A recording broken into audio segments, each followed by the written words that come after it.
Welcome to the Convention Creatives podcast hosted by PB and J. This is your go-to show for all things conventions, fan art, and creative adventures. Did you read that? Yes. Oh, okay. I'm PB. Hold on. I'm the Pastel Bear, apparently, here to share the artist perspective on the magical and mad world of conventions. Yes, and I'm Jay, your friendly convention goer and occasional chaos coordinator. This week, not only are we in the same room together, but we're diving into our weekend at MegaCon Live London. That's right, MegaCon Live London, where there were more fun stamp rallies than affordable food choices at the Excel Centre. But there is no news there. Let's get going. Let's get going. Go, go, go, go, go, go.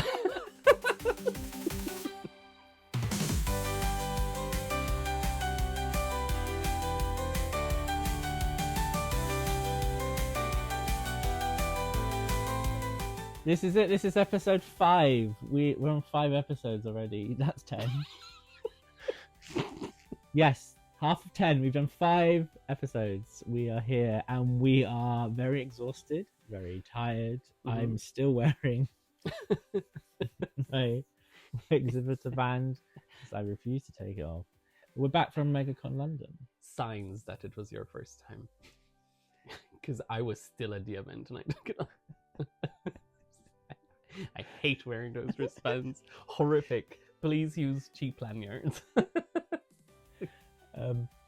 I had a great time. It was really interesting. Yes, I'm a convention noob. It's true. That's hence why it's still the band. But I'm so glad that I got to go in the context of this podcast because I don't think I was fully prepared.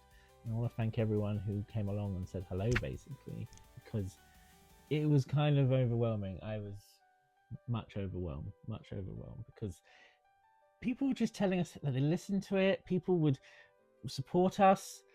People even we met outside the convention itself would be like,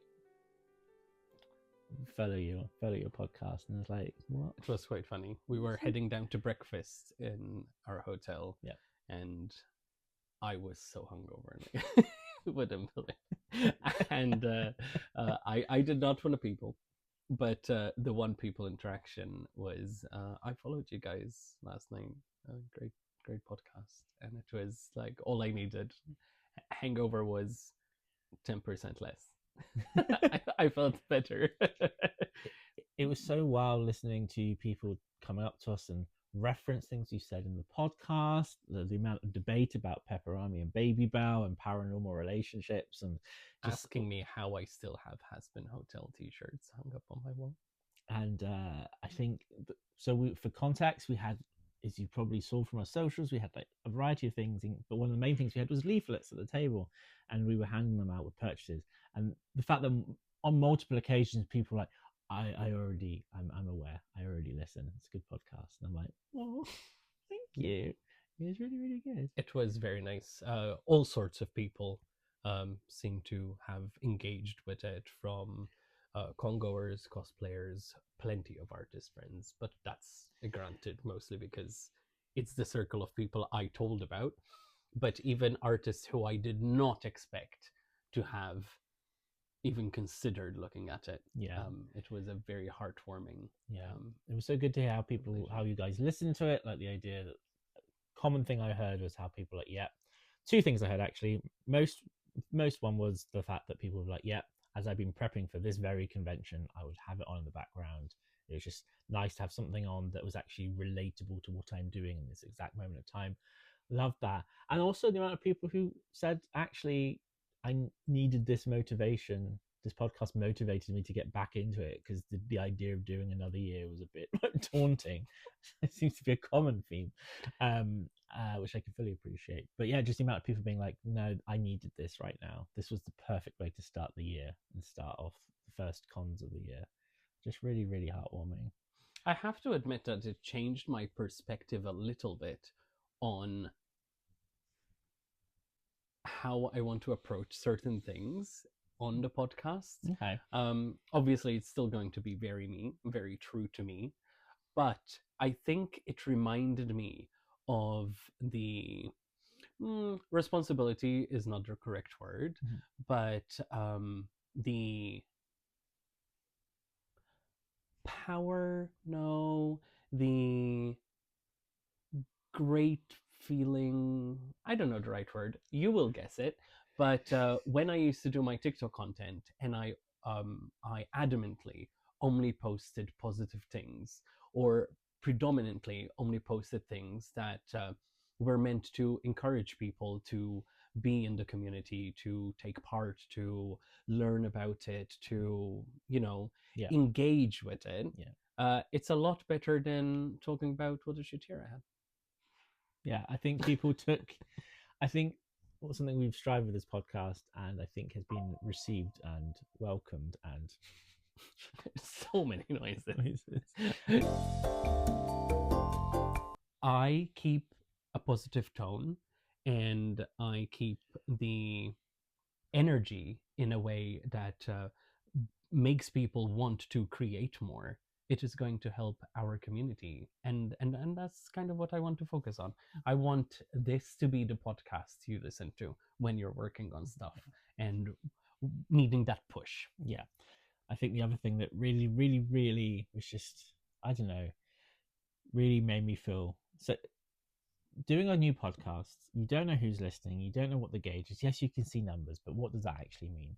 And it wasn't just hearing from people talk about it, it's the fact that people were willing to come up and spend their own money on buying the stuff we had produced just to support the show. It was even wilder that there were people who, especially with the badge buttons, who just like, oh, the PB&J bears are really cute, I just want the bears, and like they had never heard of the podcast before, but yeah, so they were just like, these are really cute. And I saw a few people specifically just like be attracted to the artwork itself, because it's so good, obviously. So it was just really, really nice. And one thing I quite liked, and huge thank you to Rob from Printing Like Rabbits, who made at the like final minutes, like this was not like a long-term plan thing, this was something that came very together in like the last moments towards the convention, was the keyring we produced. Yes. Which is this one here. This one, which is, that's 3D printed. It's wild, it's so good. It is. And what I love most about it was interesting to see the fellow artists and traders who came to get one, and then they were all like, well, I have to get one now. Like, it was all like this little club of people being like, oh, I want to be part of the gang who have the keyring. And it was so cute, because then people would go around and see other artists with the keyring on display and stuff, and they're like, oh, I need to get one now. So and quite a few people posted it on their story while the event was going on, and it just caught on, which is very satisfying. It's so satisfying. It's very nice. I mean, it's a logo. Generally, people do not go for logos. No. I mean, I would say one, it's very satisfying just to the dimensions of it, the 3D. Yes. The joys of 3D printing, I guess you'd say. And even the feel of it. Yeah, it's so nice. And it's a very tactile quality product. So I'm very happy about it. But yeah, I think it just made me realize that actually it shows the early signs of this community that's being built. It's already a community, but like this community of like the podcast community, another layer. Very, very good. And it was also an interesting experience for me to just go out there and rep the podcast on the show floor, as it were. And it was a very interesting experience. I have been out and about promoting my stuff before, but it was interesting how, again, I would go up to people and be like, oh, I'm just, here's, you want to do some socials with me in our podcast? And it was amazing how many people are like, oh, I follow the podcast, it's really good, I would love to be part of it. And they may not have even followed us or whatever, but they're just already actively listening, and so like just people I wasn't even aware of already engaged. And I really enjoyed, and it's something I want to do going forward with the podcast, especially in convention spaces, is actually use the podcast as a way of promoting and giving a platform to all of us creators, because it is a creative endeavor. We are the convention creatives, and that's not just us, that's all the creatives who get involved in this. So I really enjoyed actually interacting with the other artists there, because it's all big firsts for me. All big firsts. Proud of you. Well done. I I have to say that MegaCon is potentially one of the smaller MegaCon London specifically, not the others. Smaller big cons because it's only in its second year, but compared to a market or something like our beloved Sonicon, obviously MegaCon is quite bigger scale. And when you have never exhibited at one of these events and you're thrown in the deep end with someone like me who does a lot extra, and Rob with his statues and all the plans to do all the social media things, you held up really well. Very impressive. I think I did okay. I did all right. What was interesting was one, I loved going out interacting with people, but I realized I actually quite liked manning the table as well. It's quite a fun experience. Brings me back to my retail days.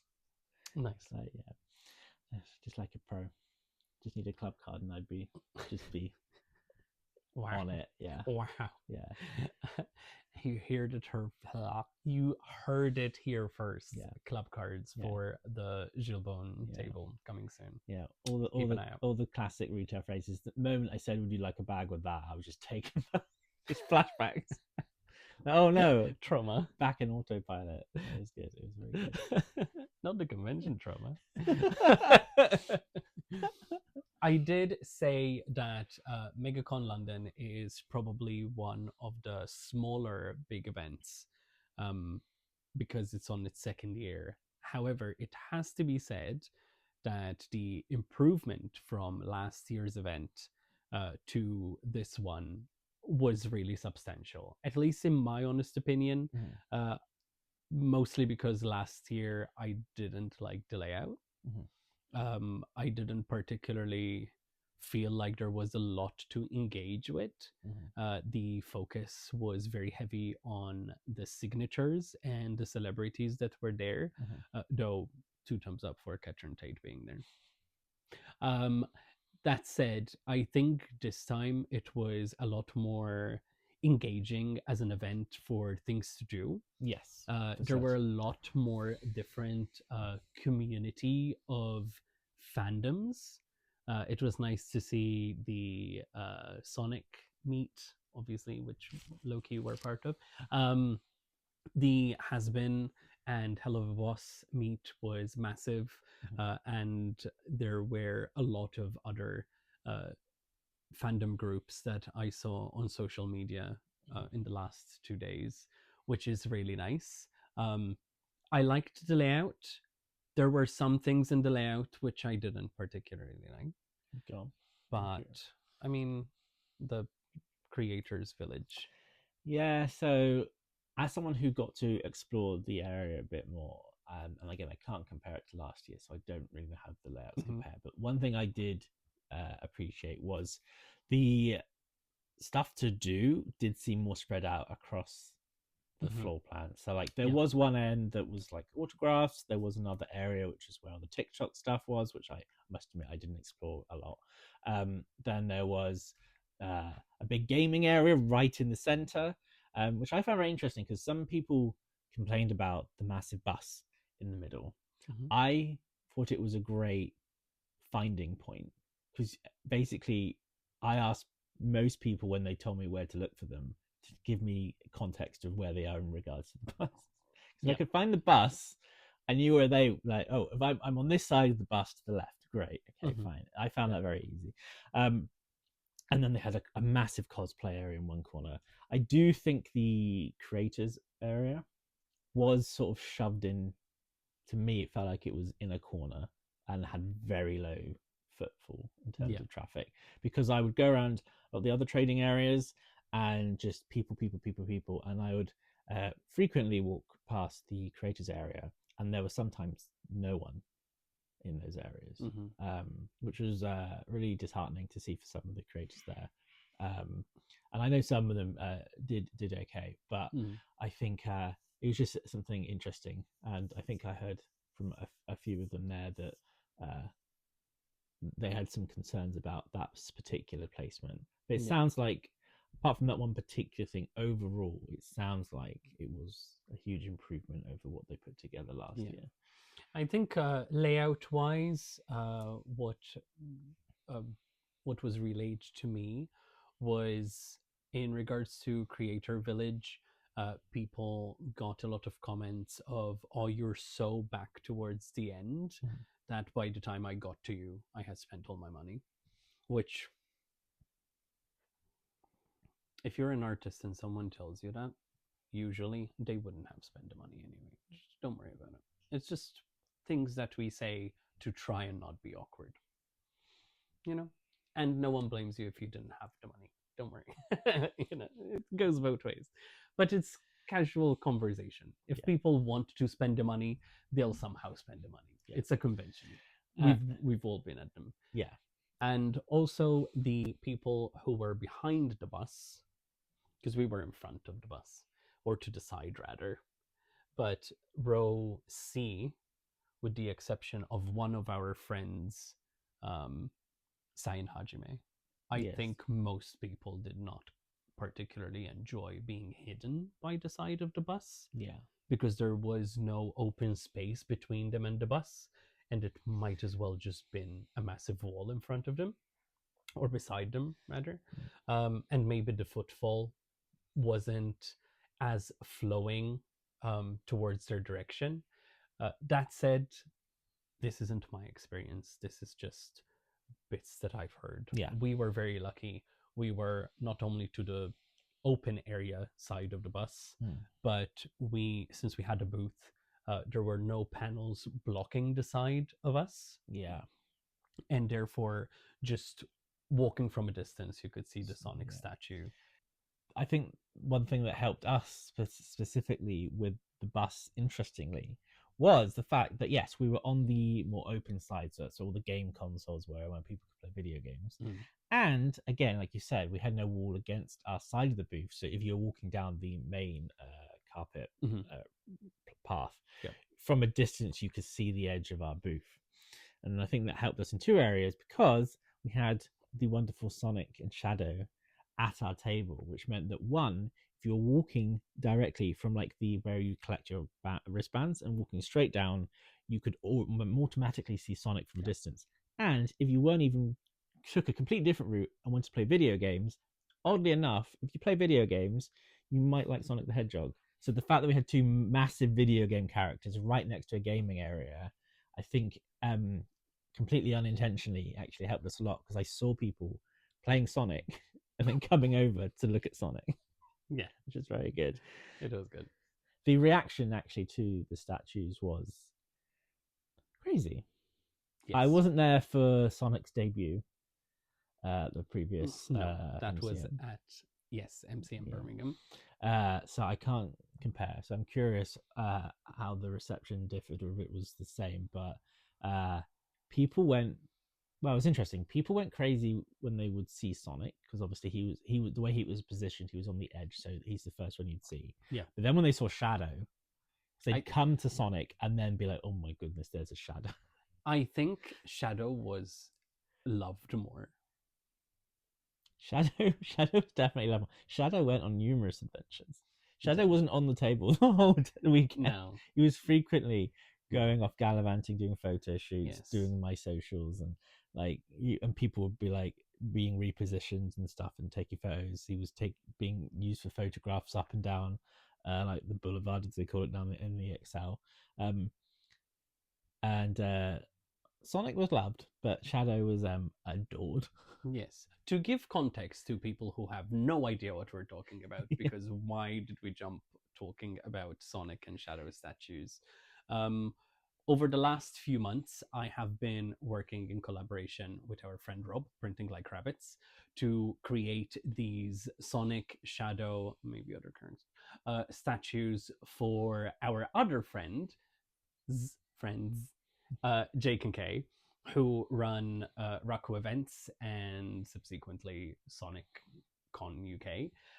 And I wanted to bring something to Sonic Con UK that would be like a very unique attraction for them.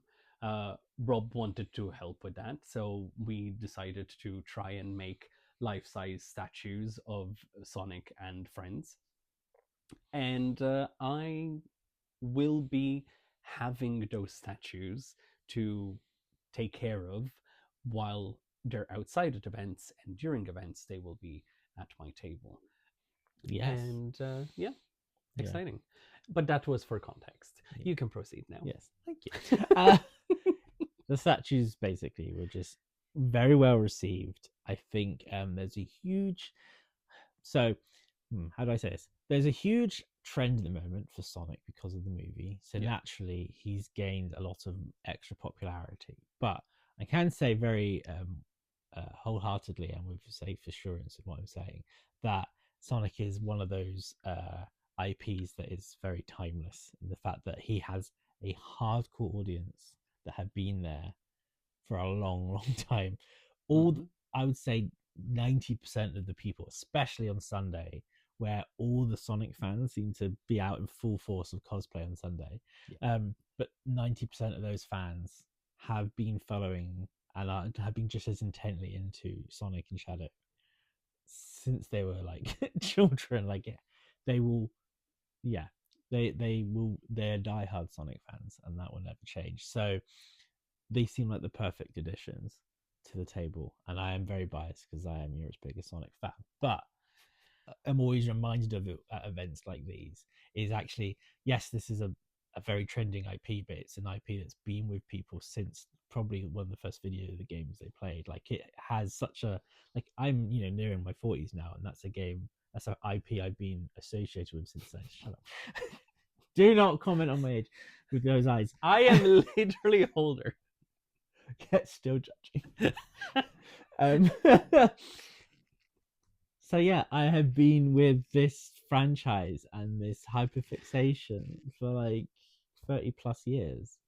So it's gonna impact you in a major way. So when you see, if you shut up. I'm not saying anything. Yeah, so me at 22 years old. Yeah, crazy. Wild how young you are. Yeah, I look rough. 22. Wow, amazing. Like I said, all the Benjamin Buttons out there living their best life. Yeah. But I think it's really interesting. I really love it, and I love the interaction the statue's got. I loved taking the statue out and about. This was a helpful tip for us. I don't know if this is a tip that can be replicated for everyone, but like having a thing that you could actually take away from the table and interact with people around the con, and then it did actually bring people back to you, was really interesting because I had like leaflets on me. So like every interaction I was like, no more. Always done respectfully, of course, and just having the statue, which was taken over specifically. I think that was my favorite moment from the whole interaction with the statue was our friend Nost came up to us and said, "Oh, if anyone asks, there's the Sonic photo cosplay meetup is happening at this time in this location." And basically you turned to me and was like, Shadow's going to be in that photo shoot and get on it. So off we huffed with Shadow to, I think it was N6 they were meeting, to which we then found out it was then S11. So it's like, great, I get to carry him to the opposite end, the very, very end of the XL. Amazing. But seeing everyone light up when they saw Shadow was crazy, because for those of you who weren't there, when they had this massive group, you had your Sonic, your Shadows, your Tails, your Knuckles, your lots of Marias this year, all the characters you can imagine. And Maria. every time someone was running late, like so for example someone who is in a Rouge cosplay would be in the distance walking up, and then someone shout Rouge, and then all of them would shout Rouge, and then like just be like gesturing for it to come over. And then they did the same for me when they came up with Shadow. They just shouted, Shadow! Shadow! I think what we should do, because we've discussed at length our first impressions, statues and all that sort, I really want to go into just some of our like top highlights, lowlights, and our general takeaways from the event, especially as a business, because this is a business at the end of the day. But before we do that, I think we should take a quick Baby Bell break. Baby Bell break? Baby I Bell don't know break. what you mean. Hashtag not sponsored. Not sponsored, but if you want to but sponsor us, if Baby you want Bell, to sponsor we us, know Baby you. Bell. We know you've been paying attention to us. So Yes. Hi, so I'm Fuzzy Dart Designs, and my current favourite things are my communication keyrings that help people communicate non-verbally in lots of designs. Hi, I'm Phil from Crafty Pigeon or Crafty X Pigeon on Instagram. And at MegaCon London, the favourite item that we have is this Hollow Knight plush. He is my favourite character. He's super soft and just super cute. Hi, I'm BubbleKid Aesthetics. You can find me easiest on Instagram at BubbleKid_aesthetics. And my favorite product is the My Little Pony Rosette. I've just done it like this month. And the amount of glue that it took, my fingers aren't dealing with it. Hi, my name is Yuki Art Studio. I'm an artist and pin creator. Here's one of my favorite enamel pins. I love Kingdom Hearts, RPGs, whether it's niche gaming or popular gaming, I make it all. Hello, I'm Kimmy Sparks, and I'm here at MegaCon London. And my favourite product that I do is my joggers. Hi, I'm Fanatic Popovic. I'm Nat. One of my favourite things that I've had for sale this weekend is the Shrine Dwellers pins. They're my Japanese folklore collection that I made after visiting Japan. And we're back. Welcome back. We've had Baby Bell. Well, you've had Baby Bell. I've had a I don't. pepperami. He's not allowed pepperami anymore. No. Sad. I threw them off a cliff edge. Exactly. Along with all your has-been hotel merch, but we'll get to that. MegaCon. Yes. We've talked about statues. We talked about our setup, some of the things we liked, but it's probably a good use of when we're reviewing an event like this to actually really go in and think about any standout positives we had from the event. And I think also for you guys listening at home, it's interesting in the sense that I am definitely coming from a perspective of a convention goer, because yes, even though I was there on the team to like help out and stuff and do the podcast socials and support the table, I was also just there to just experience and nose around and look at stuff and see what was going on. Whereas you were going from the perspective of as an independent trader, yeah, as this is the day job. So yes, we mime it because we can't afford the royalties of singing it. So we do the lip syncing minus music. Are there any particular standouts you think as a trader, as someone who this is their work? Yes, I thought about three positive standouts about this event. Firstly, the improvement on the layout does indicate that the event is listening to what people talked about. And even if they aren't, they're still working on improving it, which is refreshing and it is nice. And yeah, what can you really say other than a positive thing about that? Obviously, there are people who are still jibbed about some choices made. And I am very curious to see how that is going to change in 2026, right? The second, and possibly more important for us traders, was moving of the date. Last year, this event was the second week. I think it was like the 14th of January, something like that. And no one had any money at all because it was just after Christmas. However, being towards the end of the year where some people already got a pay slip or what have you, there was more money. People weren't coming up to our table saying that, oh, because it's Christmas, I can't buy anything. Where last year, that was a constant. So the moving of the date has helped plenty. And lastly, I am very thankful for the staff. More so specifically the person who let us get on stage. We were there with our selfie frame on setup day. As you can imagine, if you've ever set up at an event, Setup day is hectic as fuck, and no one really likes people to get in their way, especially the people who are setting up lighting and staging and so on and so forth. We rocked up with the selfie frame. We were trying to take a picture showing the logo in the back through the frame along with us, and the technician attendee, I don't know who you were, sorry, but you were wonderful, walked up to us. He looked at the frame first to see what it was about, and then said, would you like to have a seat and snap a quick picture or two? And we did.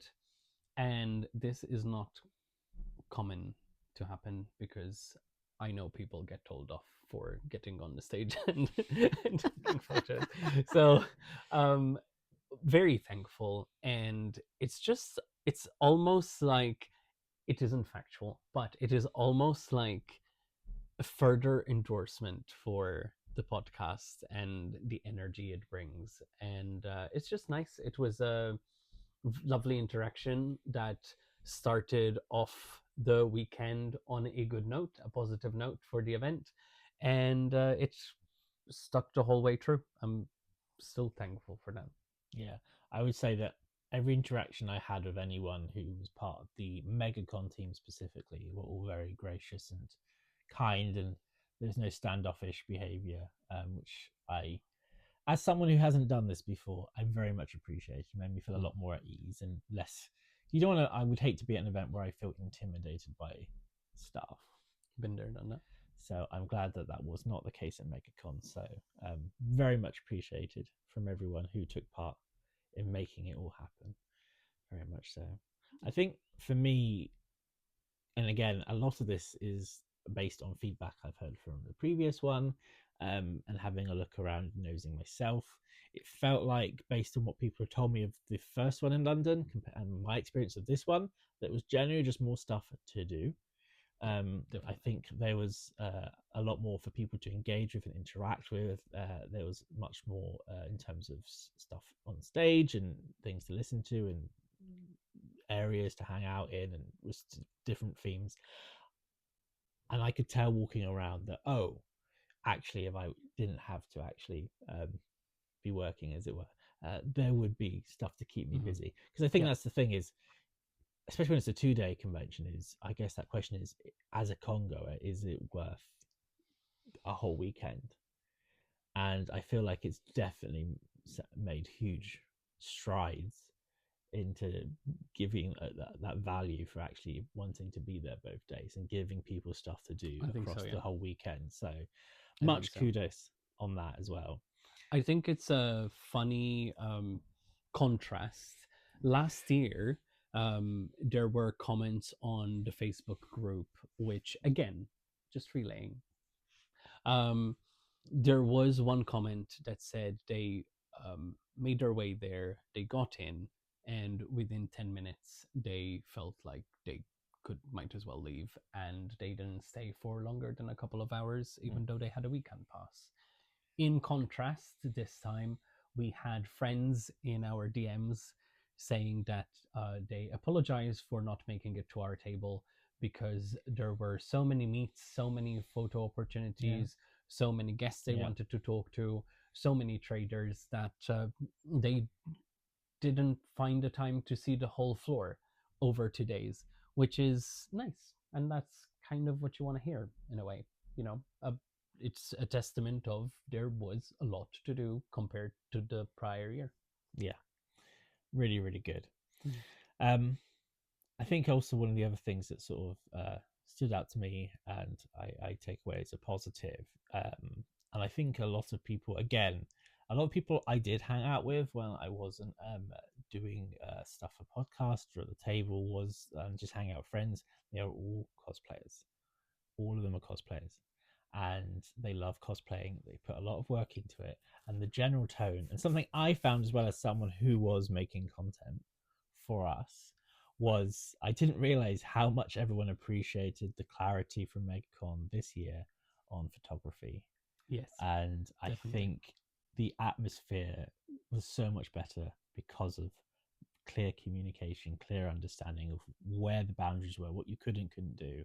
Everyone who would have been taking photos, I think, had read that policy, understood it, and respected it. And because of it, that I don't think I heard of any particular upsets or dramas. Personally, I did not hear anything. Compared to, and I didn't even attend last year, and I've heard so many stories about how that went down in terms of people who wanted to film or make content or just take photos of their cosplay and their friends' cosplay. So a big thumbs up for the communication from MegaCon organizers this year. Definitely. I think it helped everyone out and created a stress-free environment. So really good. Really good. This is a teachable moment about cons, especially, and from the perspective of traders and con-goers alike towards organizers.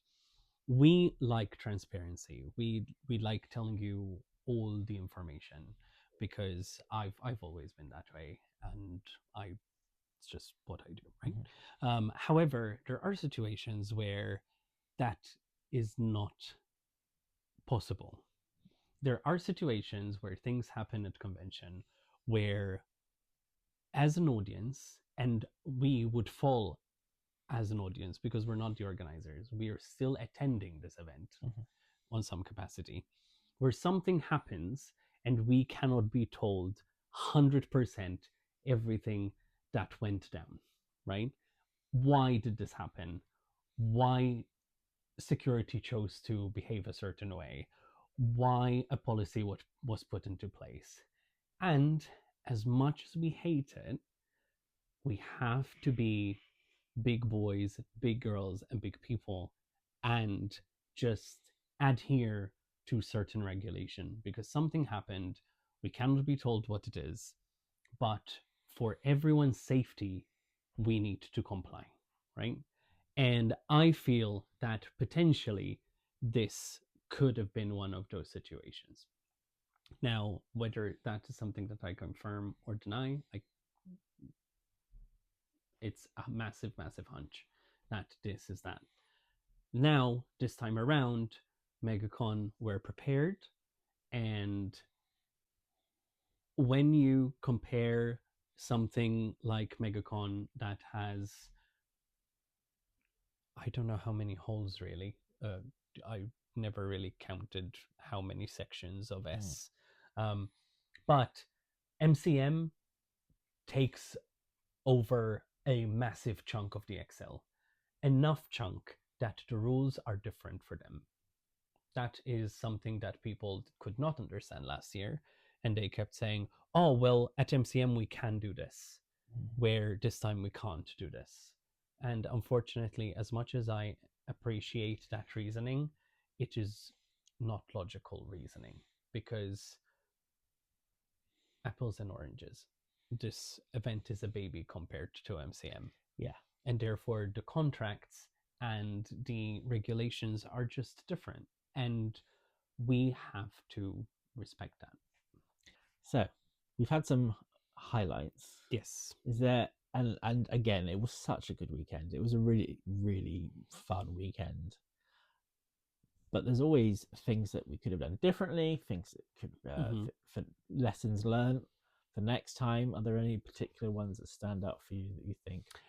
I think I've already mentioned my apprehension, I guess, with where the creator village was placed. If I point that as my negative, I guess, for the event, I might have a question mark in my head for fandoms and for like where the trend is. We mentioned that we were lucky in terms of having Sonic and Shadow at the table. I had a lot of Sonic art because of the movie, because of our premiere experience and everything.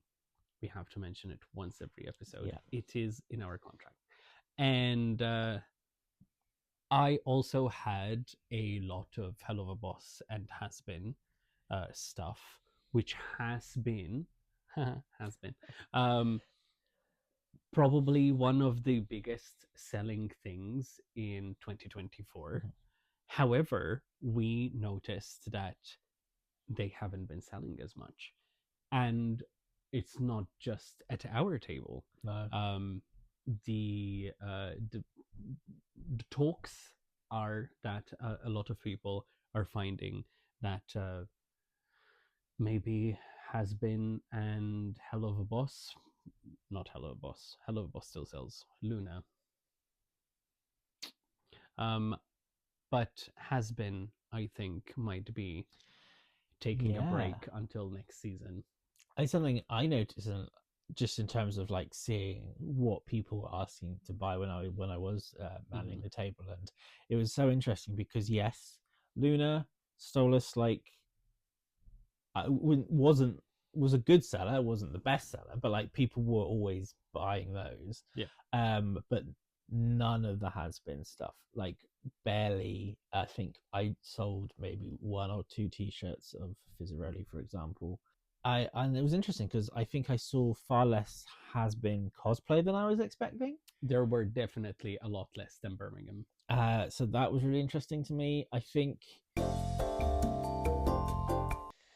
so. Slight technical difficulties, but we're back. So just imagine that nothing happened. It's all fine. Nothing went wrong. Everything's good. Everything's wonderful. Yeah. We did not run out of battery. No. And now it's not the next day. No, that definitely did not happen. This is continuity, though. Yeah. We are pros. We're amazing. Amazing. We were talking about things that sold well, things that didn't sell well. So it's probably worth us actually getting into the more business side of it and talking about takings, profit, business, big business. Mr. Business. Mr. Business. Yes. And I'm curious, again, it's not my area of expertise. And also, I didn't do MegaCon last year. So from your perspective, I'm intrigued. How was it as a business? Okay. So firstly, disclaimer, this is my experience. It's not everyone's experience. I understand that I had a very different experience to the majority of people. And that is purely because of a lot of factors that helped and were in my favor, right? Last year, we did not do very well. Placement was a little bit to our disadvantage. Table layout was definitely to our disadvantage. And I was still banking on work that was from the prior year. I hadn't released anything particularly new to MegaCon London, and everyone who was at MegaCon London who bought from me more or less had purchased what they needed in MCM like 3 months prior. So the interest just was not there. I near broke even on the positive side of breaking even. So I made maybe a couple of pounds in profit, which is just not what you want to do when you're spending a week packing and then traveling and then all the hours on your feet and all that social energy that you use up. So we were quite disheartened with it last year. However, this year, I over doubled my takings from last year.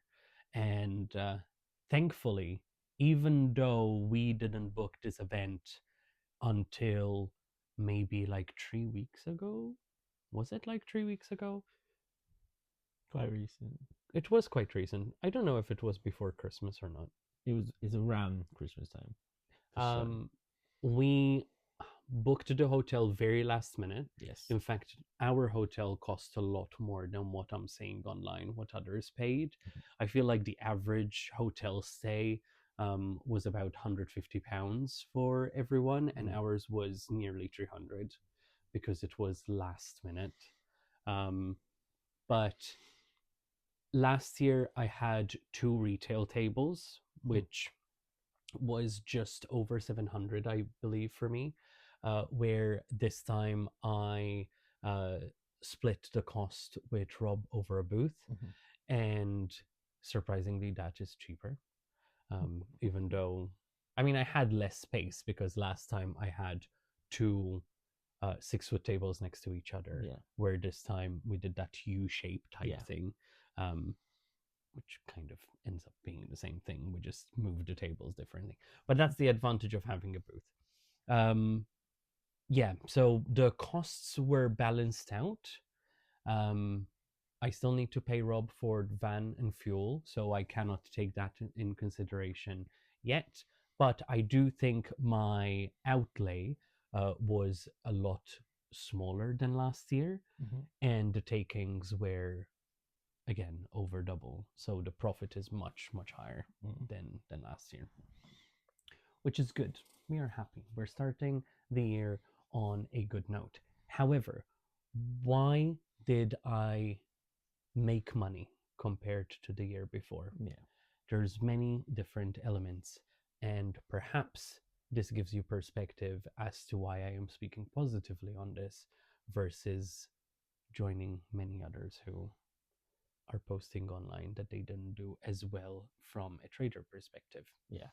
I have the advantage of collaborating with another artist, printing like rabbits. I know that people don't always consider 3D modelers, but he is, because he is not only making those statues, he is sanding them, he is doing all the work, he is painting them, he does work. And we are working together. He is making statues for me. I am helping him with his branding, with his socials, and so on. And when you are essentially working with someone else, you have double the visibility online, which helps a lot. Also, what he is bringing to my table are two attractions that are essentially from wherever you were in the hall, you could see Sonic and Shadow. And people who had absolutely no interest in my work would have come up and been like, oh my God, what is going on? Yeah. And then start asking questions, and then kind of look through the statue and see what's behind it and be like, are those t-shirts? And they'd buy a t-shirt. And that's it. That's a sale from someone who would have otherwise not even looked at my table. Also, my advantage as a fan artist is that I am working on what is current and what is relevant. And if you do fan art and you don't draw what's in the now, you just don't make sales. And this is already a big discussion, which we will have an episode about it, about people who sell original art versus people who sell fan art. And selling fan art just sells more. This isn't to say that it is better work, because it is not something that you can scale. No. Right? No. But people are more likely to buy something that they're familiar with and that they love already, rather than explore something new. And right now, the hot topics are definitely Sonic, Love and Space, I think it's called. It's just like this drama thing. I don't know. I heard about it, but I haven't seen it yet. Watch the space. I'll have watched it by a week's time. And Has-Been and Hell of a Boss, even though Has-Been is slowly dying out. So if you're banking on Has-Been stuff, maybe it's time to kind of look in a different direction. But yeah, I had that stuff, and it's funny when it's a convention full of, for example, Sonic fans, and you have a Sonic print or a Sonic t-shirt that one person likes, and they go to the Sonic meet, and the others are like, oh, where did you get that sick t-shirt? And all of a sudden, everyone is coming singularly to buy that one thing. Yeah. You know, I had that in the past with, for example, a She-Ra print that I made. There was this random She-Ra meet a year after the show ended. And suddenly I went from having 25 of the same print to it selling out in like 2 hours. Because individual people were just coming like, is this the place with the She-Ra print? Like, yeah. it happens, you know. You just need to know what you're selling specifically for that show. Sometimes that is the make it or break it with fandom and fan art. Yeah. And I think I was lucky in that sense. The third factor that was important for me to make money was the podcast. Many people came to our table specifically to meet Jay and I because of the podcast. And while being there, one day wanted to support the podcast by buying a badge, like we said earlier, or a key ring. And then while there, why not look at what I do and have a browse around, and people who have not purchased as much from me in the past have bought t-shirts this weekend and so on, and it was very satisfying, actually. Mostly because sometimes you, especially when you get to know the person, when you're familiar with that person, actually, this is a good question to put out there to artists. Do you feel like sometimes you have that customer that always buys from you, and then you befriend them, you get to know them past a certain threshold, and they buy less from you? It happens. Once that relationship is less parasocial and more, I know you. Yeah. You buy less from that person, not because of any other reason, rather than, you know, you're familiarized so much with their work that it feels less foreign to you, right? However, on the flip side, when situations like this past weekend happen, and those people who are used to my work are like, I'm actually going to have a look. You've done so many new things, and I want to buy that stuff. It's all the more rewarding. Yeah. It just feels different and feels better. Yeah. I think it was interesting for me being behind the table, seeing people who were familiar with your work, and just how impressed and just in awe they were of just how much new stuff there was this year. Like, there were so many new designs, so much new stuff, and it does seem to be a key thing, that because as I was walking around as someone who was looking to purchase stuff, there's so much good art. There's so much good art out there. Like, you get to a point where, like, if you're trading at these events, it's fair to say that you've obviously got a level of skill that, you know, that you take this stuff seriously and you're making good work. So it becomes really hard to, like, what makes you stand out against the numerous other talented, skilled artists out there. And especially when it comes to fan art, definitely a case of staying on trend, because it's wild how quickly trends come and go. It really is. It really is. I remember when I first started doing conventions, my main focus was the nostalgia factor. A lot of the things that I sold at my table were classic Disney stuff, classic magical girl stuff from the 90s, first 150 Pokemon exclusively. I never did anything past the first 150. Digimon, things like that. And that was kind of what my table was known for. People specifically came to the table to get some of that, like, nostalgic factor. When I started doing Demon Slayer, right, which is obviously something more modern, and I started doing Demon Slayer when season 1 came out, people were almost taken aback, like, this is kind of not with the timeline. This is not right. However, I stuck with that nostalgia thing and taking the same similar things to con until it stopped being a thing people thought it was cool. Because now they want what is in fashion now, and that is the has-been stuff, and it is the Baldur's Gate, and it is the Sonic at the moment. Not that Sonic isn't nostalgic, but the recent games and the movies have made it all the more in the now, right? There's a massive young audience that is into Sonic.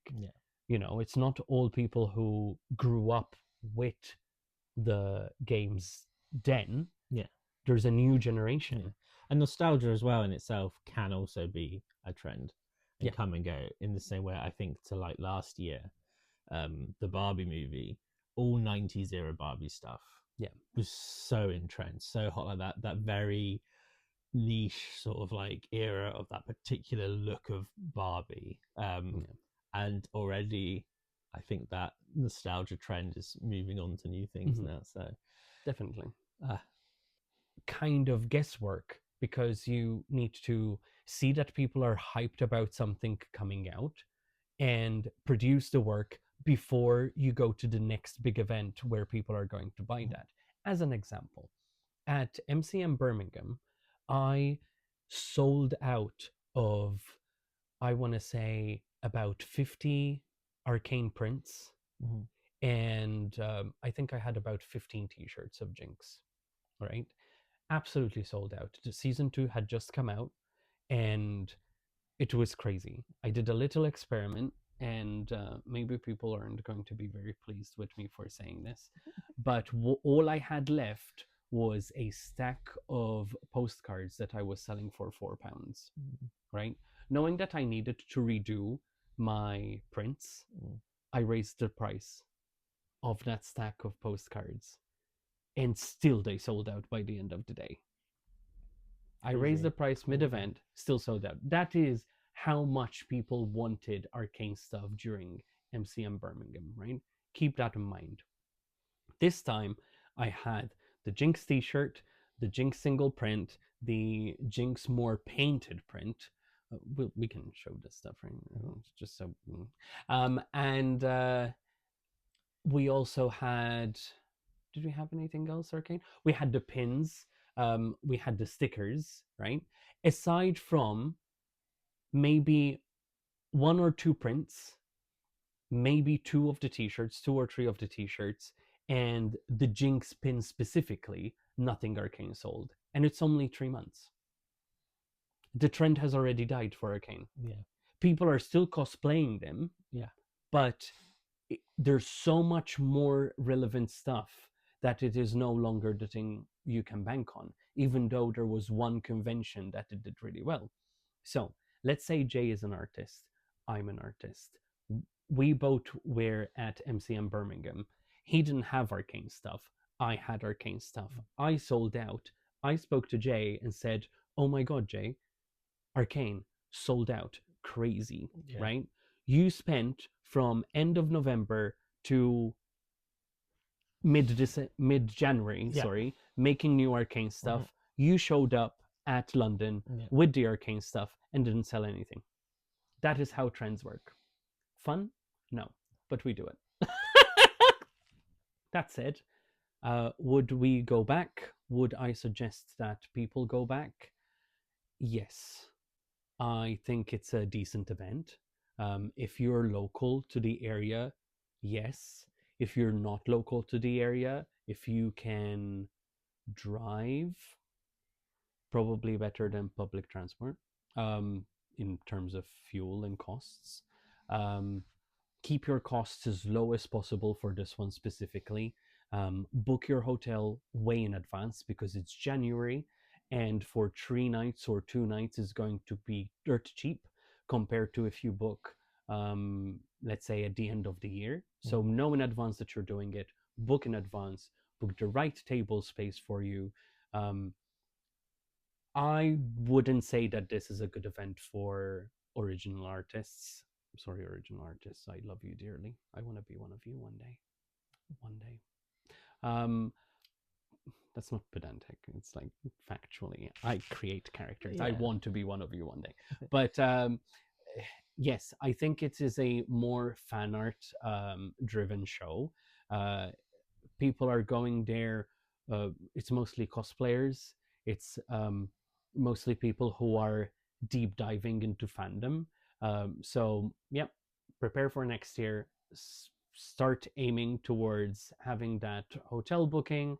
Start aiming towards having that right, correct space that isn't on the outskirts. If you're going to book and you see that Creator Village is completely out of the way again, maybe it's time for giving that a miss, because honestly they were so out of the way, Yeah. and they already have the disadvantage of a no fan art policy, so you can't even bring a little bit of fan art. It's crazy. So yeah, I think it's a good one if you have the right material for it, which obviously has nothing to do with skill level or anything. It's literally about guesswork. Ooh, a lot. It a is lot a lot. to do. It is a lot, and it is something that you have to do for every convention separately. One is not like the other. No. The type of audience you're going to have is not going to be the same as MegaCon to MCM to Hyper Japan. It's all of them are different, and you need to take different work for different things in order to gauge the most success possible. Agreed. One thing that makes it a bit more bearable in the moment is the fact that we have so many people around us who uplift us and we uplift them. And again, it's that sense of, we talk about it every episode, but that sense of community. And I feel like there is a sense of like, we're all in it together, even though we're all trading independently. And one thing that was super lovely, super nice, and again, something I've never experienced before, was just how many people came up to us and sort of like just gave us little trinkets and gifts and things and made us feel so. It was super nice, because some of these people I have never met before, and because of this they were like, we've made some little things, and it was super sweet. It was like It was cute. super sweet. And we collected them all, we put them all together, and we sort of just want to give a shout out to the numerous awesome things we got, because it made my weekend go from being like, it's interesting because yes, it is work, but I think little things like that just take it to a different level. Yeah. I really liked it. It just makes the experience all the more special, and it makes you feel seen, and it makes you feel appreciated for the extra work you're putting into the community. Obviously, this isn't like a brag or anything, but as you can imagine, a lot of work goes into doing the podcast. A lot of work goes into finding the time to do the podcast. I will admit that Jay does most of the heavy lifting with editing and scheduling and posting and all that, and I am more of the ideas person and speaking person, I guess, and the contacts person. But obviously, you already know yourself listening how much time goes into preparing for cons, being a full-time artist, how it isn't a 9 to 5 job. It is a from the moment you wake up, checking your socials and replying to messages, to the moment you sleep, weekend and not weekend, you have to work all the time. So adding a podcast on top of it, it's a ordeal.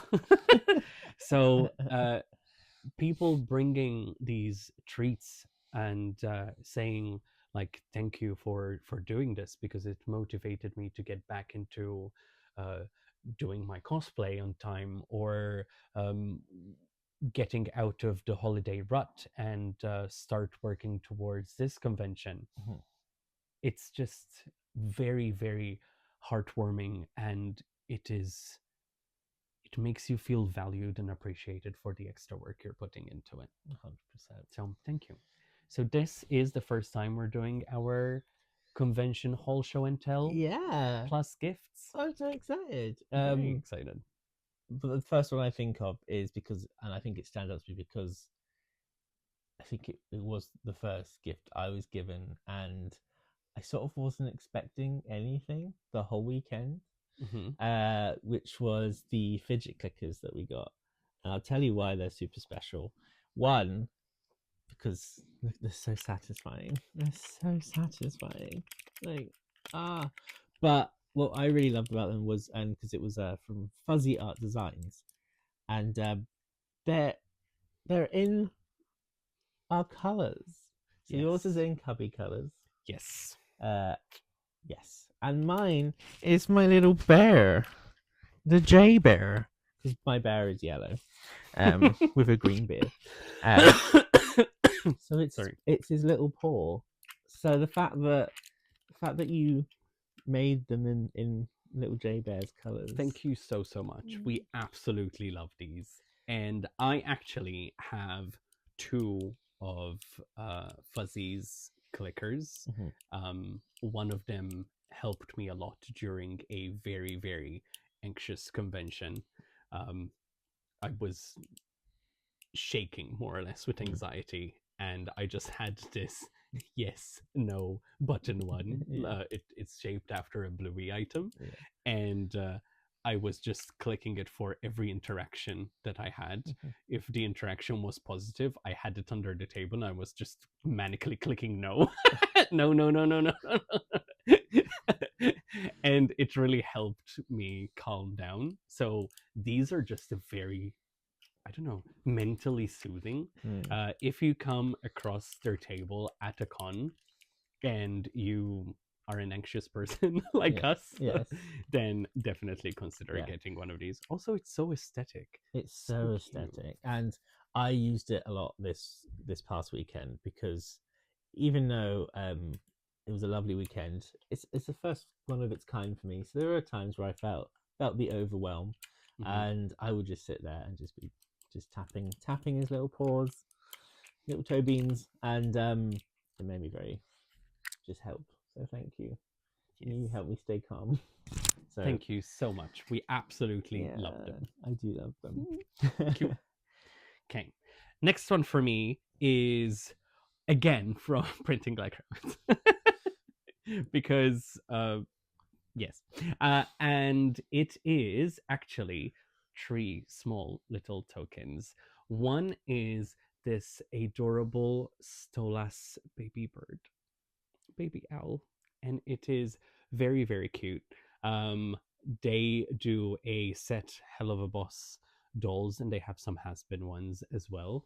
And Stolas is my favorite Hell of a Boss character. My spirit owl demon. And I absolutely love this character. And also my favorite Pokemon, Growlithe and Arcanine, which I can add to my collection of Pokemon that Printing Like Rabbits make.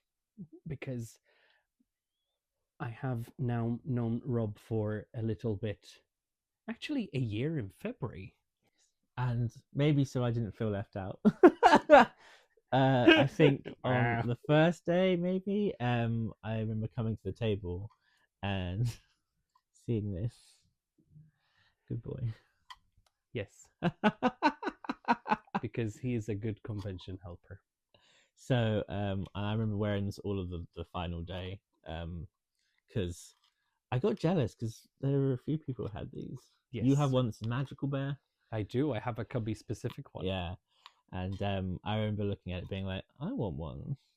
I'll have to get one. And then magically, it appeared. And so thank you, Rob.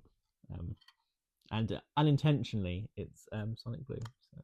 It is Sonic Blue. So, I thought it was quite funny. I was like, perfect. Very, very happy with that.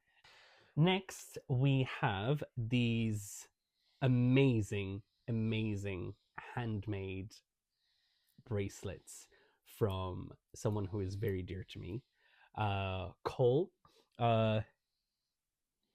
Drowlich cosplayer on Instagram, and they made a PB bracelet for me with candies, which obviously very much my convention vibe, and a Convention Creatives bracelet, which I'm assuming we're going to do a close-up of this because I don't think anyone can see it. Yes, and I also got a Con Creatives one, which I love, and I got a J one, which is in again. I love it. I love that everyone's already so on board with the color scheme. So I got the yellow and green of my little J Bear. So cute, so on brand. I absolutely adore it because it's literally all the different shades that my little bear has.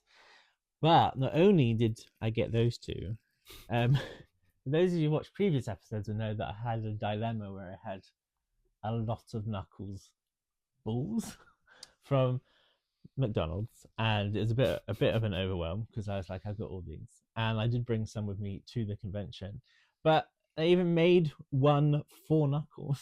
It just says Knuckles, and Amazing.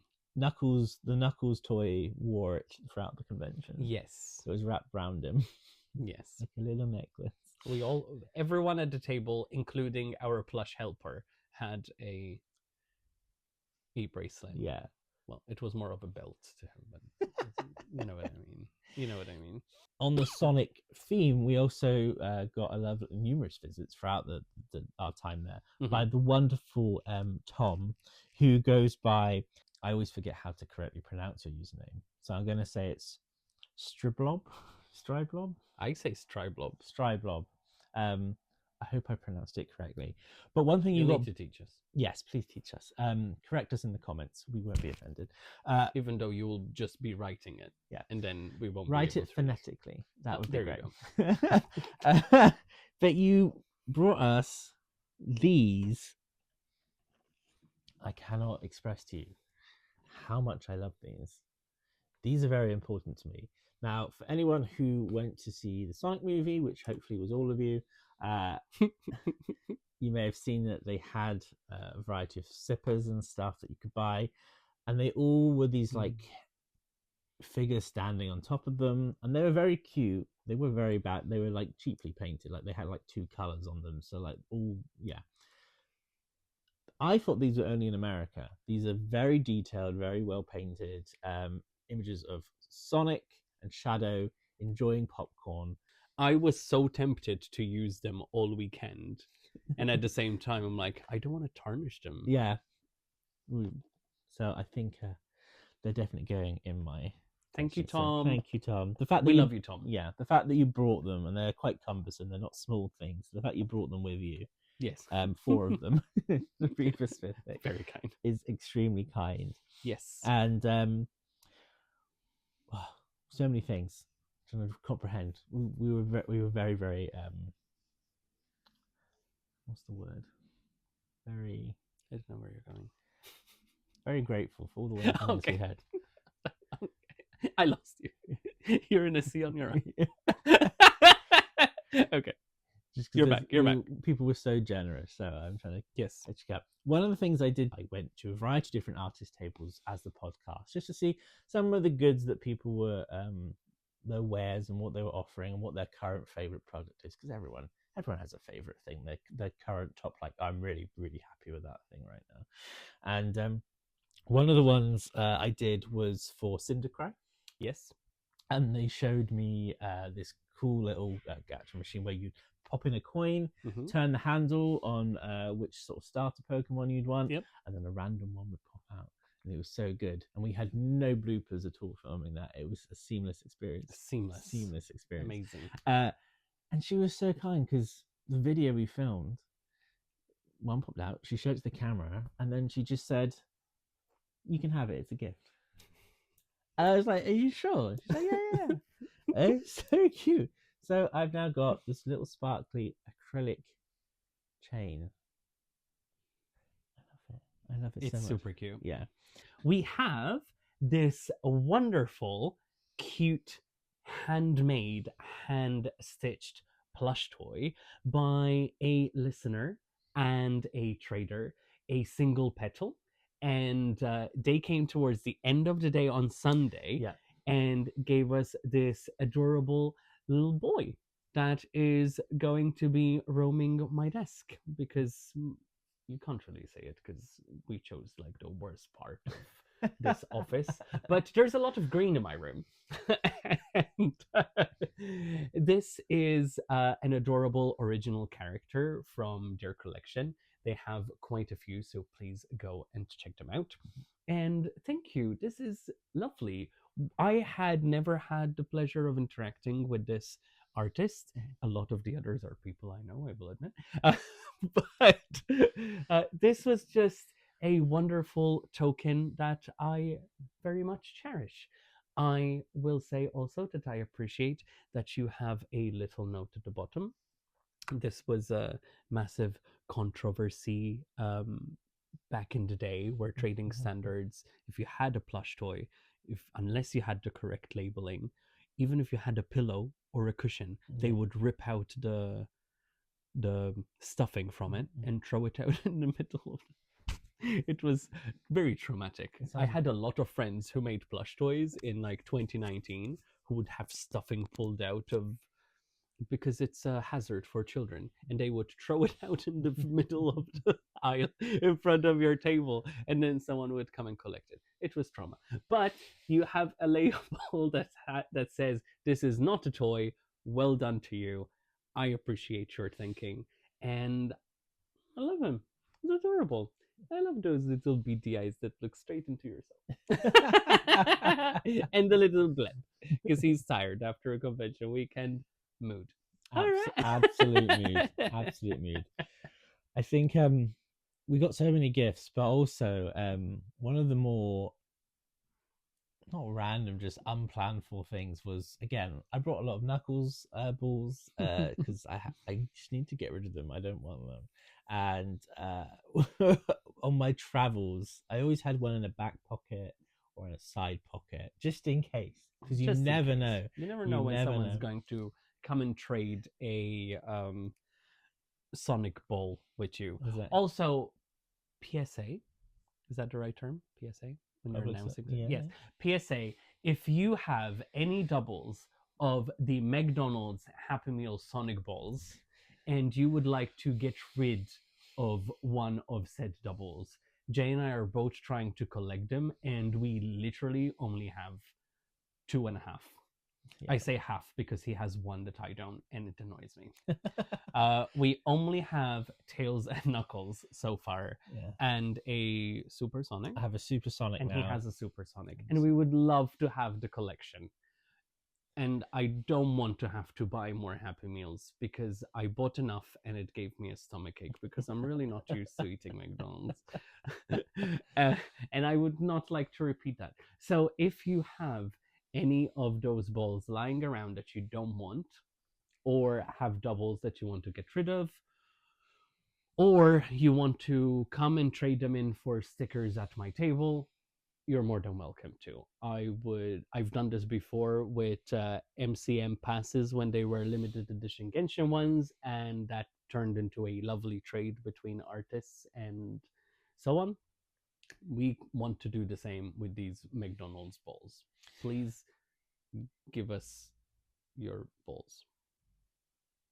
On that note, someone who did want to take my balls. Where is this going?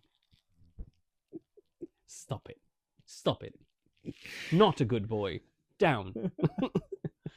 I was at one of the tables, and Cyan Hajime was like, hey, said, I'll take one, and offered me the most amazing trade I cannot express. When this was presented to me, I was like, I'm definitely taking up on this offer. If you've not been following them, they do a variety of Sonic fan art, and I think around Christmas time, I can't remember the exact time, they made this little edit of the Sonic Adventure 2 logo saying Sonic Adventure 2 altered my brain chemistry, and it became quite the meme on X. And I will always remember the exchange. So thank you for trading. Very much appreciated. Yes. At one point, Vex Siren, she came to our table and was looking at our stuff. And we were talking about the Sonic movie because, you know, the shadow stuff we had behind us. And she mentioned how, and I'm quoting her to be clear, she says, "Oh, I draw a lot of cursed Sonic stuff." That's how she phrased it. This is an exact quote. "I draw a lot of cursed Sonic stuff." I said, "Oh, okay, that's cool. We love cursed art."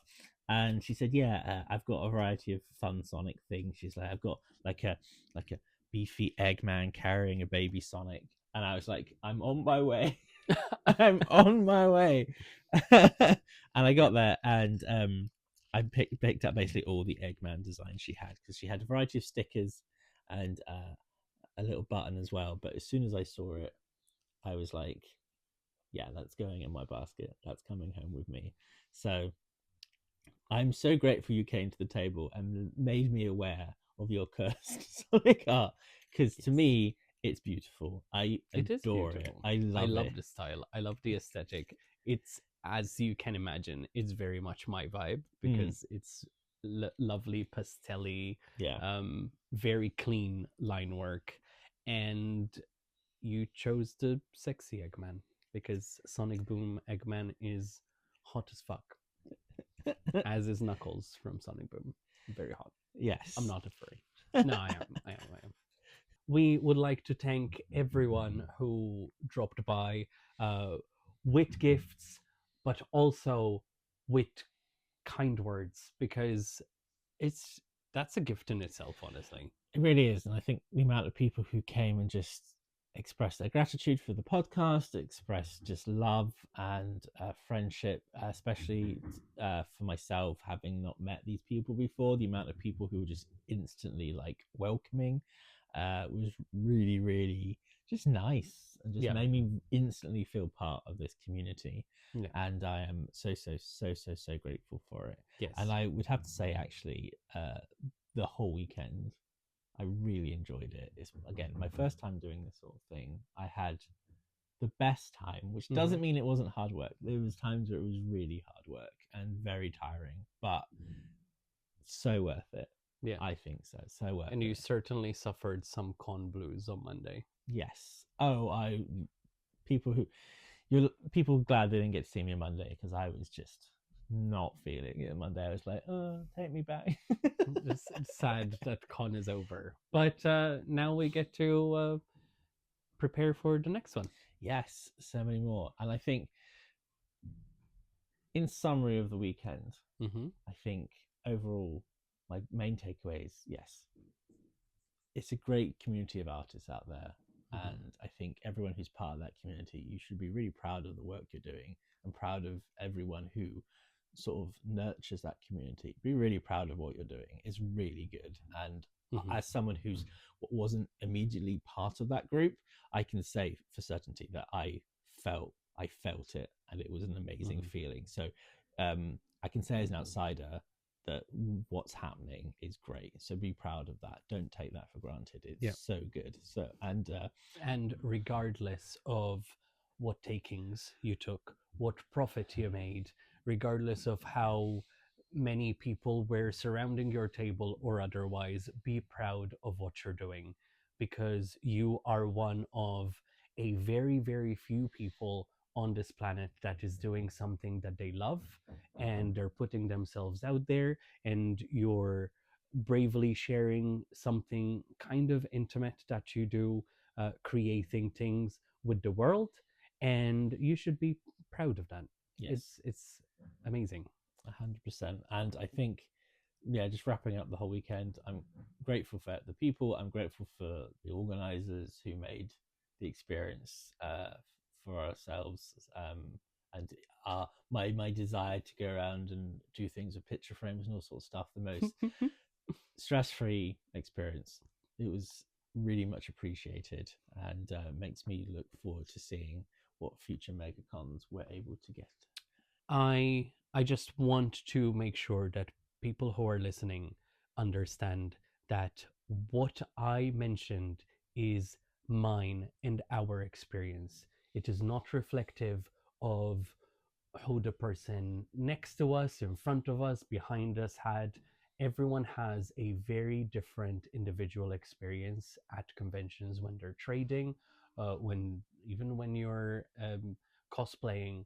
One cosplayer will have a completely different experience at an event than another, and just understand that what one's experience is does not diminish another person's. Someone might have had a really terrible weekend and probably needs a couple of online sales to rectify that. And if you come across videos like that, please show those people love. because I have very much been there all through last year, and I want to send out love for people who didn't necessarily have the best weekend. You are still as valid, and the next one will be better. Thumbs up. Thumbs up indeed. Right, that's a lot of MegaCon. I think we should take a quick break. You had a Baby Bell break. It's now my turn to have a pepperoni break, I think. How Shadow spent his day at MegaCon Live London. A quick meet and greet by the Gilles Bone booth. Playing some classic video games starring inferior hedgehogs. Taking a break and catching up with friends. Of course, visiting the variety of traders and artists.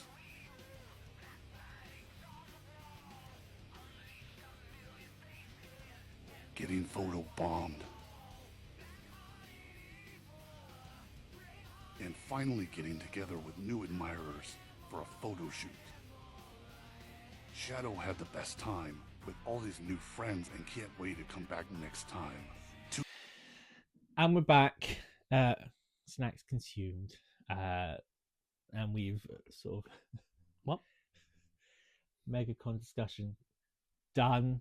So much to cover. We've covered Yes. it. It's going to be in my brain for a while until the next con probably, and then that will be. Then you'll forget all about it. Yeah, actually. Next one we move on.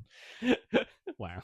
But there are other things happening. There are other things happening in our Mhm. bubble between now and then, Yes. and quite a big thing actually. Yes. A very big thing. Mm-hmm. You may have seen on some of our socials, especially Gilles Bone and Sonic Cage Dome, that we're doing a Kickstarter. Yes. Like, we're doing a Kickstarter. today.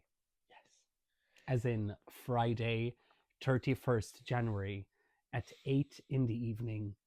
Kickstarter campaign has launched on Kickstarter. I knew that I said I was gonna say that, but my brain was like, go on. Where is it? And it is an enamel pin campaign. It is the first enamel pin campaign that I do since 2022. Crazy.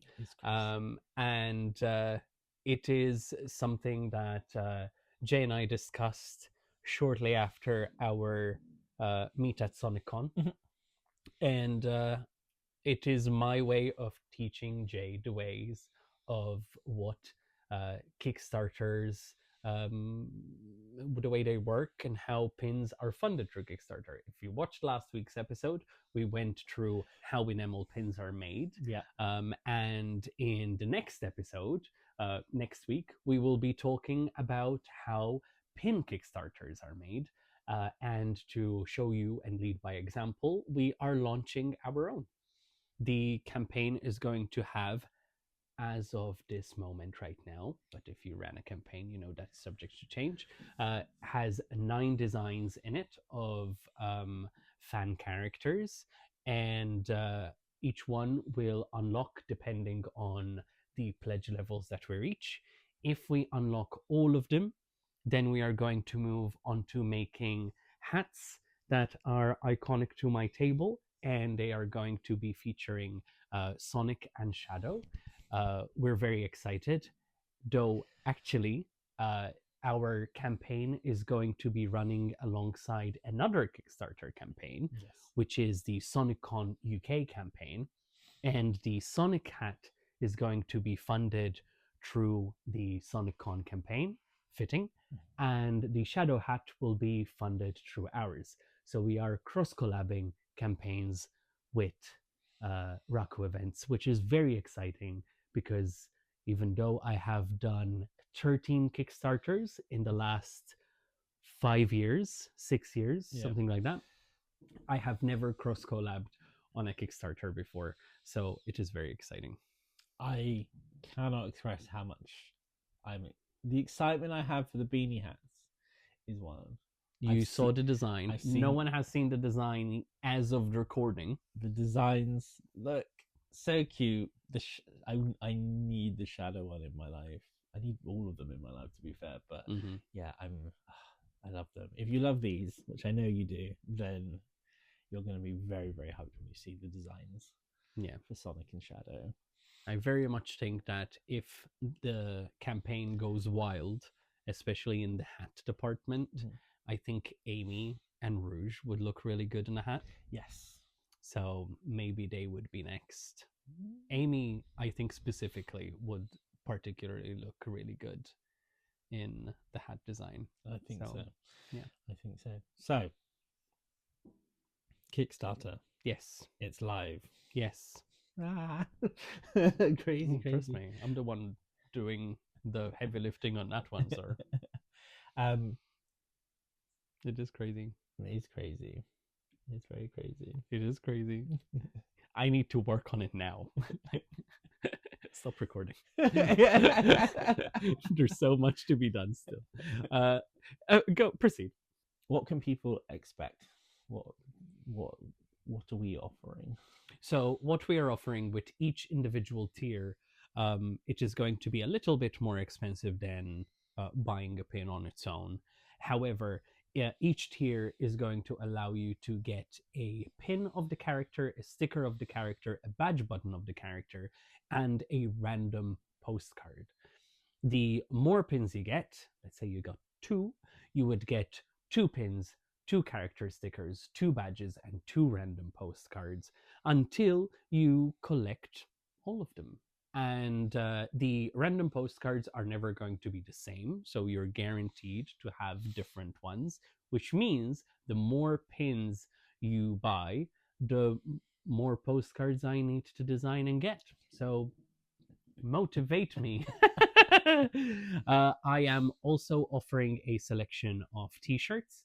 If you don't like pins, or if you don't know how to display pins, or pins aren't for you, that is completely valid. You can still support the campaign by buying t-shirts. The t-shirts are the ones that appeared at MegaCon this weekend. However, there will be a variety of new designs, as well as new designs will be made up until the point that surveys go out. And surveys will be going out mid to late March. So the campaign is going to run for 30 days, which means that it will end a couple of days into March. And then it's 2 weeks' time for payments to be processed. So end of March, we will be sending out surveys, and I am going to use all that time until the end of March designing all the Sonic t-shirts and all the ideas I've had brewing from hyperfixating on this franchise.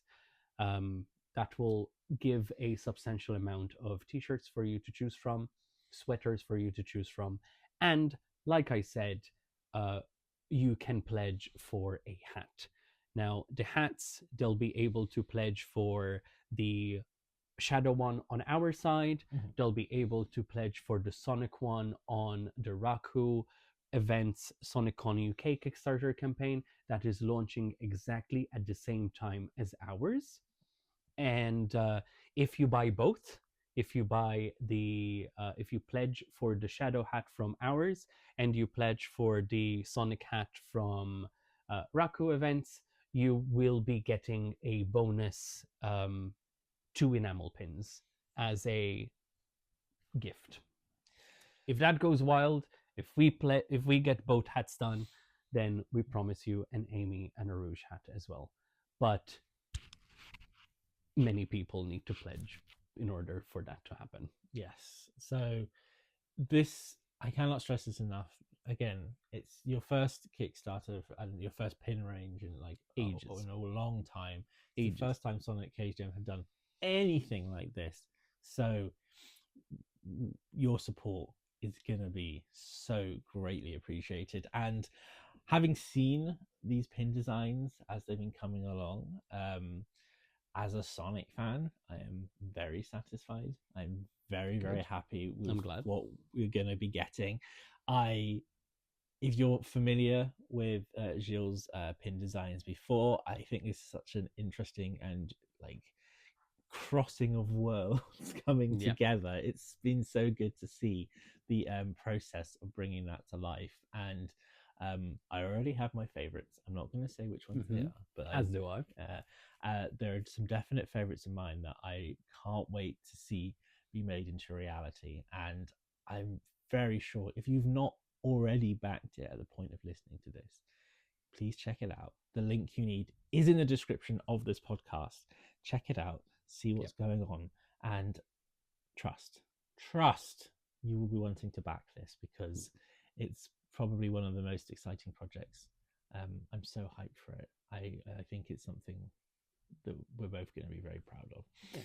And if the campaign is not for you, if you're not into Sonic, if nothing there appeals to you, just find one of the social media posts that we made about the campaign and give it a share.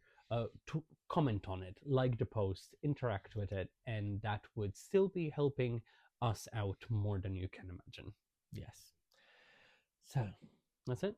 Check it out. We have a full episode about this next week, so we don't intend on rambling on. Yeah. Which brings us to, because I'm hoping you're looking at this Kickstarter and looking at these pins and being like, oh my God, these are amazing. I can't think about anything else. I'm going to be hyperfixating on them for a while now. Hyperfixating. And keyword. And you may be aware that we also have our own hyperfixations. Now, this, the one for this episode is probably going to be quite straightforward because we've just come out of MegaCon. So it's probably going to, for me anyway, obviously going to be something that came out of MegaCon. It's something we've already seen. So I'm not going to go on too much about it, but I need to hope this stresses how much I love this thing. And my hyperfixation for this week is my little clicker, my little paw clicker. Like, I used it throughout the weekend, which is just there below the table, just been like clicking away. And then I've been using it since I came home. Every moment where, you know, the world feels a bit stressful, just clicking it to myself. I'm obsessed with this. I love it so much. I think I love it more because it is my colors. The fact that it's the yellow makes me feel very emotionally attached to this thing. I don't think anyone's going to hear anything you're saying with the clicking. I won't hear the clicking. I'm obsessed, and if I do it, yeah, it's very satisfying to click. So yeah, it's very satisfying to click. So that is my current hyperfixation. I am very hyperfixated on this, and I'm going to be maybe beyond the week. It might be my hyperfixation next episode for the month. Yeah, for a lifetime. And no, I can hyperfixations chart each week. What moves up the ranks? We shall see. But no, obsessed with this. Thank you so much for this. It has definitely made a place in my life beyond that weekend. Very grateful. Yes. My hyperfixation of the week isn't an actual item. It is a memory, I guess, or an experience. Mm-hmm. For the people who have known me throughout, especially last year and beyond that, I keep saying this and play the tiny violin. Last year was rough, right? And the nicest thing that came out of this weekend for me specifically was one, how much I enjoyed it. Obviously, I have enjoyed cons again since September. I said this in the first episode, I keep repeating it. Things are on the upswing. However, this weekend, there were many, many people who kept telling me, it's nice to see you smile again. It's nice to see you have that pep in your step, to be excited. I love your table setup again, which I had stopped putting effort into, and now it's back to being probably the best setup I had to date at MegaCon. And my hyperfixation this week is how positive of a difference people are seeing in me, and I'm just embracing that. And it just shows how much the energy you put outward is very visibly seen from the people around you, even those who just work with you, who see you at conventions and see your posts that you post on social media about your work and how you talk about your work and how you look at your work. It's just very, very nice. And I'm grateful to them that they reminded me that it's silly, but that is what I'm obsessed with right now. And I'm taking that energy and I'm packing it in a suitcase and I'm running with it for the rest of the year. I think that's the best hyperfixation. Yeah. That's the best one. If there's anything an energy we should focus on, that is it. Yeah. I love the hyperfixation. Should I ruin your hyperfixation? Yes. Yes. Of course. Yes. As he does. So, as you may be aware, with us, every single episode, unless I get really overwhelmed and forget to do one, we put Gilles through the unfortunate situation where he has to choose it or lose it. And it seems to be, when you say lose it, it could be interpreted two ways. One, lose it because one thing gets thrown off the edge of the cliff for some reason. Or lose it because if you don't choose something, I guess you're the thing that goes off the edge of the cliff. Luckily, so far, that's never been the choice. I'm hoping not. What? You have to choose something. Or you Otherwise push me off. Or I kick you off. Damn. That's savage. That's the ultimatum. You have to choose it. This or lose podcast it. is now the Squid Game. Crazy. So, Okay, what is it this week then? picture this original scenario. Yeah. Okay? We're on the edge of a cliff. Oh, dum dum dum. I know, unexpected. And to your left Mm-hmm. is a life-size 3D printed Sonic the Hedgehog. Mm-hmm. And to your right Mm-hmm. is a life-size 3D printed Shadow the Hedgehog. Oh, okay. Only one can stay. One Sonic. Wow! Wow! That's not even a. Oh my goodness! Didn't even let me finish. Bye. Sonic. Shadow. I mean, yeah, he is the boy, but Shadow. Come on. Sonic was your first baby. Your firstborn. You kicked your firstborn without hesitation. Sorry, the younger sibling is here. Bye. Wild. Okay, so let's dig into this. Yeah. Design-wise, I think the Sonic statue looks better. I like the dimension more because he's a smidge bigger than Shadow, thicker, right? I like the posture more. I think as a statue, firstly, we're talking about a statue, right? Not the character. Correct. Yeah. I like the posture more. I think they're equally detailed. In that regard, there's, obviously they're not fully painted yet, but when they're painted, I think I might enjoy Shadow's detailing more, but the overall aesthetic of Sonic, I think, will suit my table a little bit better. However, I just like Shadow as a character more. I always have. Even when I knew absolutely nothing about the Sonic universe, nothing. When I knew nothing about the Sonic universe, I used to think that Sonic might be annoying, Tails is redundant, Knuckles is so plain, and Shadow is the sickest character ever, and Rouge. Now, I have changed my mind. Sonic is annoying, Tails is adorable, Knuckles is hot, Shadow is hotter, and Rouge is my spirit animal. Rouge is your spirit animal, to be fair. 100%. Absolutely is. 100%. I like things shiny and seductive. JK. Spicy. No, it's just I just really like her style. Vibe. It is a vibe. And I appreciate Amy more and more as I get into this. The other characters, I don't know as well. I might push everyone off a cliff edge for Werehog. All of them collectively, as long as I get to keep Werehog. More so if Werehog was actually Shadow Werehog. Can you imagine if we had a 3D printed werehog? Oh,